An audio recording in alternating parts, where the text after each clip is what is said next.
Hey friends, pop quiz. You have two investment choices in front of you. Option A puts $17,000 a year in your pocket. Option B puts $5,000 a year in your pocket. Which option do you think is going to make you more money? If you picked option A, you might be looking at real estate investing all wrong. In fact, if you picked option A, you might accidentally be slowing your portfolio growth to a crawl. Most people think cash flow is the only number that matters, but I'm going to show you today why the boring $5,000 profit might actually make you twice as much money, twice as fast for a bigger payout. I'm Lance Hulsey, and today we are settling the battle between cash flow and cash on cash returns. Let's get to work. So, if I had a nickel for every time somebody told me that they got a great deal because they were cash flowing $300 a month, I'd have enough money to retire at this point. But don't get me wrong, $300 a month is great on most investments, especially if it's net $300. But that doesn't mean that it's a good investment, not necessarily. The single biggest point of confusion I see, even with intermediate investors, is the difference between cash flow and cash on cash return, and understanding the differences. They use the terms interchangeably. You shouldn't. They aren't the same thing. One tells you if you can pay your bills today, the other tells you how hard your money is working for you tomorrow. Today we're going to break down the real world examples so that you never confuse them again. Let's dive in. So if you look at this chart, this is a chart of cash flow. Think of your investment property like a bucket. At the top, you pour into your gross rental income. That's everything your tenants pay you. But your bucket has holes in it. The first set of holes on the left are the operating expenses. This is property taxes, insurance, maintenance reserves, property management fees, and vacancy reserves. If you bought the property with all cash, that's it. Whatever is left in the bucket is your cash flow. But most of us, especially small investors, use leverage. So you have a second hole on the right, and that's debt service. Your mortgage payments, your principal, and your interest. After that, what's left over is cash flow. So cash flow is simply the actual dollar amount left over after all expenses and all debt payments are made out of the income collected. Cash flow is vital. It's the lifeblood of the investment. It's what keeps you from having to feed the property out of your own pocket every month. You generally always want positive cash flow. But here's the trap. Cash flow is just a dollar amount. It doesn't tell you how much money it costs you to get that dollar.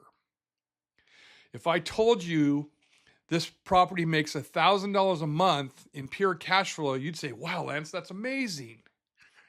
But what if I told you that you had to put down $1 million cash to get that $1,000 a month? Suddenly, it's not very impressive, is it? You could put $1 million down in a high yield savings account and make 3 times that amount with zero work and zero effort. That is why we need the second metric. This is cash on cash return. So on chart 2, while cash flow measures survival, cash on cash return measures efficiency. It answers the question, for every actual dollar bill that I took out of my savings account to do this deal, what percentage am I getting back this year? The formula is your annual pre-tax cash flow divided by the total cash you actually invested. I want you to pay close attention to the bottom number in red, the denominator, total cash invested. In my 20 years of doing this is where people mess up the math. They just put their down payment here. No, don't do that. Please don't do that. Total cash invested is your down payment plus your closing costs plus any immediate repairs or rehab you had to do to get the property rented. It's every dime that left the bank account to acquire this asset. If you don't include those costs, your return's going to always look better than it actually is. And then you're lying to yourself. And in this business, we don't lie to ourselves with the numbers. Let's look at a case study. This will make it crystal clear. So now we're going to chart 3. Here is a typical single-family rental property in a decent suburban market. We are buying it for $250,000. It rents for $2,200 a month. After we pay taxes, insurance, and set aside money for maintenance, our operating expenses, we are left with a net operating income, or NOI, of $17,160 a year. Now watch what happens when two different investors buy this exact same property. So in chart 4, on the left, we have investor A. They are buying all cash. On the right, we have investor B. He is using leverage, a conventional mortgage with 25% down. Look at the total cash invested line. The cash buyer is all in for $255,000, purchase price plus closing costs. The leverage buyer is only in for $70,000, which is the 25% down payment plus some slightly higher closing costs. Now look at the annual cash flow. The cash buyer takes home huge cash flow, $17,160 a year, because they have no mortgage.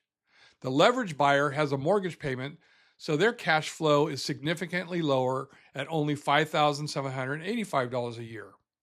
If you only looked at cash flow, you'd say the all-cash investor won. They have more dollars in their pocket every month. But now look at the bottom line, the cash-on-cash return. The cash buyer is earning 6.7% return on their $255,000 investment, whereas the leverage buyer is earning 8.26% return on their $70,000 invested. Do you see this? The investor with the lower cash flow actually has the higher return on investment. Why? Because they used less of their own money to control the same asset as the all-cash buyer. Their $70,000 is working harder than the cash buyer's $255,000. The leverage buyer still has $185,000 left over in a bank account to buy more properties. So which is better? If you are retired and you need maximum low-risk income to live on right now, you prioritize cash flow. You might pay all cash to maximize that monthly dollar amount you receive.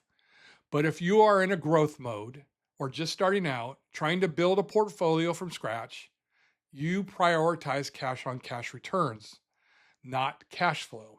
You want to know that your limited capital is generating the highest possible percentage return using safe leverage to stretch your dollars further.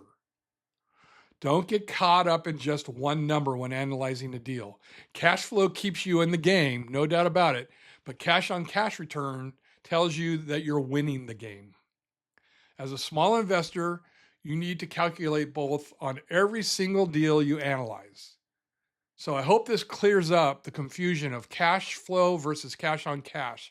If you want to see me analyze a live deal using these metrics, drop me a comment below and let me know you're in the market. As always, I appreciate your support on the channel. So like, comment, and subscribe.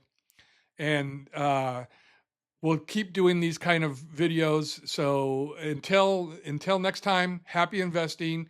Remember, you can measure both cash on cash and cash flow, but make sure that you understand the difference between the two. All right? I hope that helps. We'll talk to you later. Everybody have a great day.